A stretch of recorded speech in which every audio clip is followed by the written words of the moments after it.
Oke, kali ini kita mau kupas tuntas sebuah rencana yang, wah ini revolusioner banget buat pendidikan di Indonesia. Kita ngomongin soal transformasi besar yang ditenagai kecerdasan artifisial, yang benar-benar bisa mengubah nasib generasi mendatang.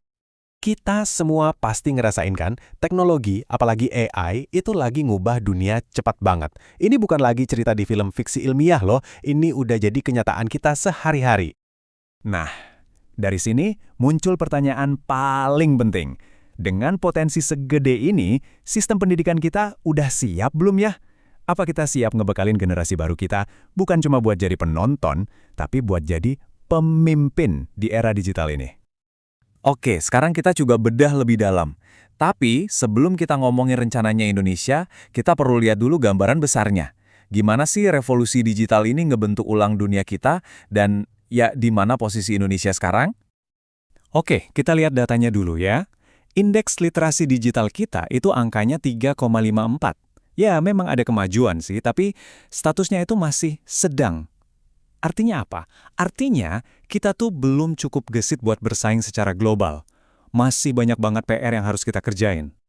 Nah, di sini nih, masalahnya jadi serius banget.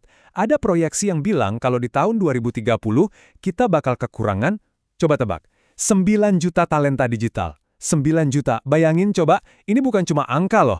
Ini tuh alarm kenceng banget buat ekonomi dan masa depan lapangan pekerja kita. Tapi, coba lihat sisi lainnya. Di satu sisi, kita punya lubang kekurangan talenta yang gede banget, tapi di sisi lain, ada potensi ekonomi yang, wow, luar biasa besar di depan mata. 366 miliar dolar. Itu hadiahnya kalau kita berhasil. Jadi, pertaruhannya tinggi banget, makanya rencana ini jadi krusial. Jadi, gimana cara kita jawab tantangan ini? Nah, pemerintah lewat dokumen naskah akademik udah nyusun sebuah rencana strategis. Tujuannya bukan cuma perbaikan kecil-kecilan ya, tapi benar-benar membentuk ulang pendidikan kita secara fundamental buat era digital. Nah, ini dia jantungnya. Kurikulum baru ini tuh bukan sekedar ngajarin anak-anak cara ngetik atau pakai aplikasi. Bukan. Ini soal mengubah cara mereka berpikir.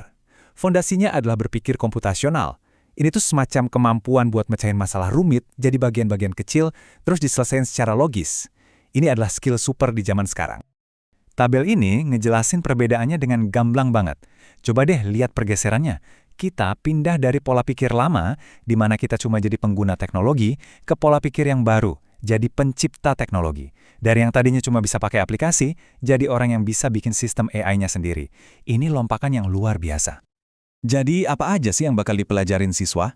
Ternyata bukan cuma soal coding melulu. Lihat deh poin-poinnya. Ada penekanan besar banget soal etika, tanggung jawab, dan cara berpikir yang fokus ke manusia.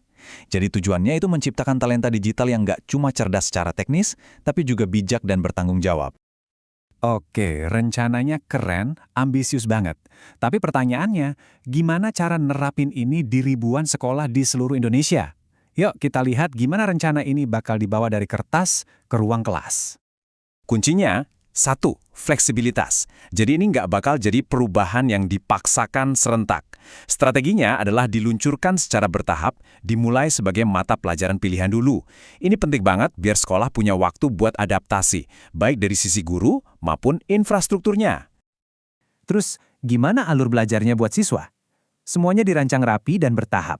Mulai dari SD, belajarnya itu asyik, kayak main-main sambil ngenalin fondasi. Lanjut ke SMP, baru deh masuk ke konsep dan pemrograman yang lebih sederhana. Nanti puncaknya di SMA atau SMK, mereka bakal langsung garap proyek AI buat mecahin masalah di dunia nyata. Jadi semuanya nyambung. Ya tentu aja rencana sebesar ini pasti ada tantangannya kan. Dua yang paling gede itu soal kesiapan guru dan infrastruktur sekolah yang beda-beda. Tapi tenang, rencananya udah mikirin solusinya juga. Pertama, bakal ada pelatihan intensif buat guru-guru yang kita kenal sebagai BIMTEK. Kedua, karena peluncurannya bertahap, ini bakal didukung sama kemitraan dari banyak pihak, jadi dikeroyok bareng-bareng. Jadi, apa sih sebenarnya visi besar di balik semua ini? Ini tuh jauh lebih besar dari sekedar kurikulum baru. Ini adalah soal membangun fondasi untuk generasi inovator masa depan Indonesia. Kutipan ini menurut saya merangkum semuanya dengan sempurna. Tujuannya jelas banget, mengubah bangsa kita dari yang cuma jadi konsumen, jadi produsen inovasi yang bisa bersaing di panggung dunia. Ini bukan lagi sekedar target, ini adalah sebuah mimpi besar kita bersama. Jadi sebagai penutup, mari kita renungkan sebentar. Coba deh kita bayangin, satu generasi penuh yang benar-benar fasih berbahasa AI.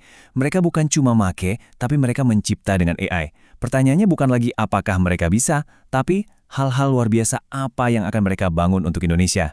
Potensinya benar-benar tak terbatas.